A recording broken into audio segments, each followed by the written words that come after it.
like have me come in and get like a moment, because that trip, oh man, I gotta keep my window closed here. All right, whew, like I was a zombie. Holy crap! It was just, I probably drank more bang than I should have. I probably should have just got a ball, but it's hard to like get the line right when the window, like it's hard to juggle and chop, and I already gave someone my bullet a couple months ago, and I don't want to go buy a new one just for that trip, because I'm a good father and I don't want to be all like, hi, like all fucking, but like, man, Oregon's a trip. Like I think the assumption is that, rednecks and hippies, they'll never get along. Or like, obviously they got along a few 100,000 million times, because Oregon is crawling with hippie rednecks or redneck hippies or whatever you want to call them. But what a perfect melding of like they love their guns and they love their trumpety Trump, but they also love their weed and their disc golf, and they love their land. They love America. They love America and they love America. Like, they love it all. So, it was cool. It was, I don't even have the star of the show. I don't have Vlad with me. Like, that would have been, he did a bit, and I love saying gnarly shit around my kid, because he already hears it all. The thing is that they say the craziest shit in front of kids, and if there's anything that I can reflect on is when I was growing up, I always had that crazy uncle. He's not gonna watch this. My Uncle Mike. Uncle Mike, if you're watching this, I hope you're still alive. I don't think you are, but you always have that. Well, when you're younger, you're like, oh, he's goofy, or he's funny, or he always looks tired, or he's always sweating, or you ever like, man, when you're younger, oh, he's funny, or your parents always word it that one way. Well, he's just that relative. But then later on, you're like, as you start dabbling and misbehaving and experimenting, you're like, oh, that's what was wrong with Uncle Mike. Well, now he could hang if you could dig him out of the grave if he happens to. Hope I didn't accidentally kill Uncle Mike by saying that and he's still alive. Like, no, but he might live in Oregon. I don't know. But it's always fun to look back and I had my Aunt Robin. Like, I have that's my lesbian family. Like, Mommy, why does Aunt Robin and Vicky always go to the bathroom together? And I never figured out why, and I was like, oh, looking back. You're like, oh. It's not what to think. But also, I know they're, cokeheads, too. So, they could have been going to the bathroom to, make up for time. We got 7 minutes to make it count. They're chopping something up and digging into something, getting their X script down. Who knows? I don't even know. But it's always funny looking back. I mean, because I was driving back from Oregon. You see those signs for the trucks that say scales closed. I'm like, my scale's not closed. I got my digi right here in the console. I'm ready to weigh anything out.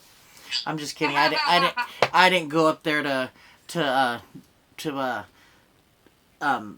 sell drugs or nothing. I didn't really I don't know. I made that joke. But I got hit up when I was up there.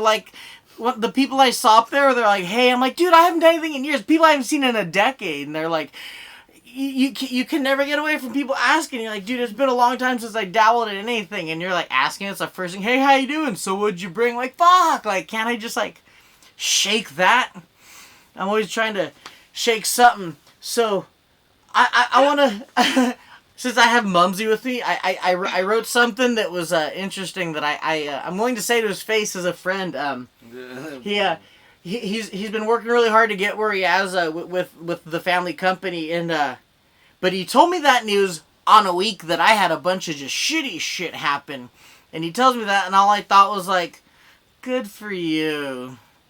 And we do that. We do that to our friends that, have something good happen when you got a shit show going on. And we do that. I mean, in your day, make a little note or send me a message on Instagram or something anytime you think of a good for you. We do it all the time. Because we got a buddy that's pretty much homeless. And when he'll ask us how we're doing, and we'll say something well, I had a home-cooked meal. Good for you. We do that shit all the time. I'm glad to see Matthew Macron's in the house. I feel bad I didn't get to come by and raid your guys' pad. Matthew Macron. I'm bummed I didn't get to say hi to Jackie either. I was just hell-bent on getting the way back. I'll make a trip up there to see everybody, but Last time we were on with Matthew Macron, he was talking about Matthew Macron. We were talking. Check out his podcast, by the way. Am I Making Sense? Available weekly on YouTube and Google and various platforms. He was talking about, you know, being on social media and feeling like he was too old or not. Like, you know what? I got to admit that they social media is a funny thing because it's not a funny thing actually. What the fuck am I saying? It drives me goddamn crazy. Everybody has a voice and they say dumb shit with it, and they keep on. I'm afraid to say anything at all on there anymore because you know people are gonna chime in, and you can't shut off comments on Facebook, which sucks because everybody does say some dumb shit. I'm like, can't I just voice my opinion? I'm like, okay, I guess you can't. So at this point, you know, Matthew had me questioning my own self. Do I, yeah, you're right, Edward Rubin, my favorite sandwich. Like, I'm telling you, everyone's Zoom, I be saying the dumbest shit on here. But, like, I'm on there just for the views. Like, I'm not counting comments, but like I said, I'm just counting the views. I don't even care what you say. As long as people are viewing my shit, I don't even care anymore. You can go on and trash me. You can say I eat shit for breakfast, lunch, and dinner. You eat pieces of shit for breakfast? Shout out Happy Gilmore.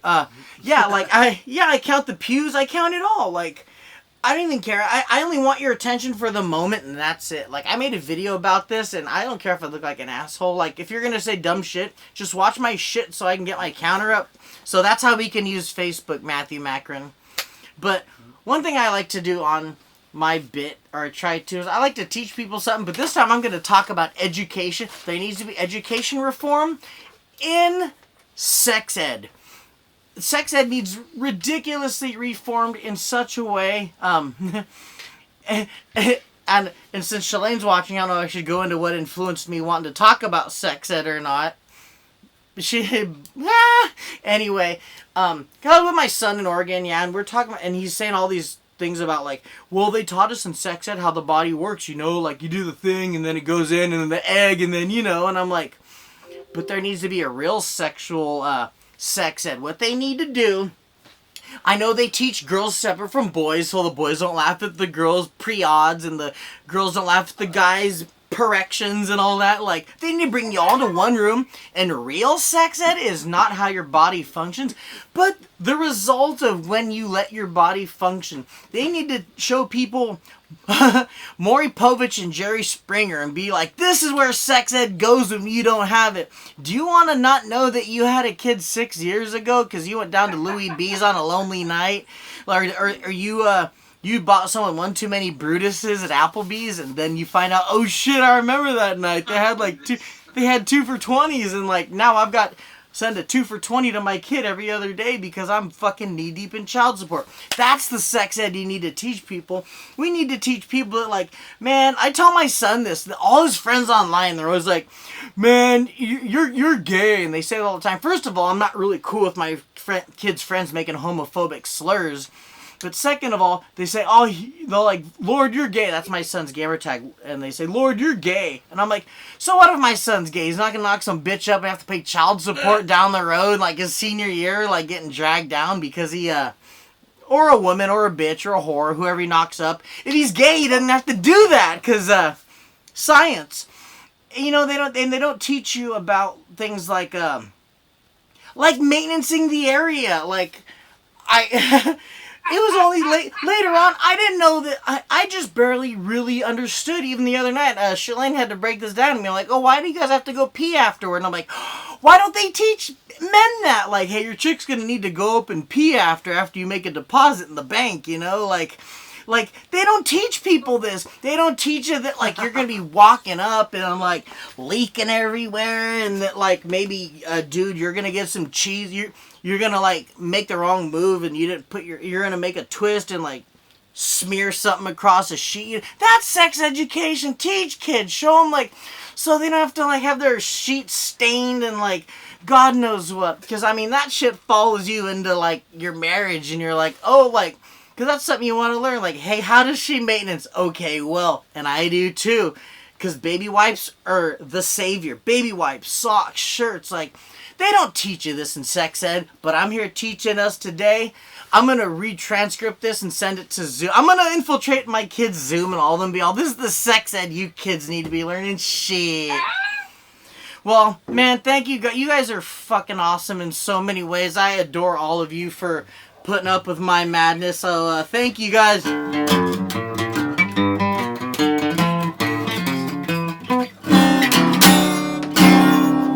Thank you.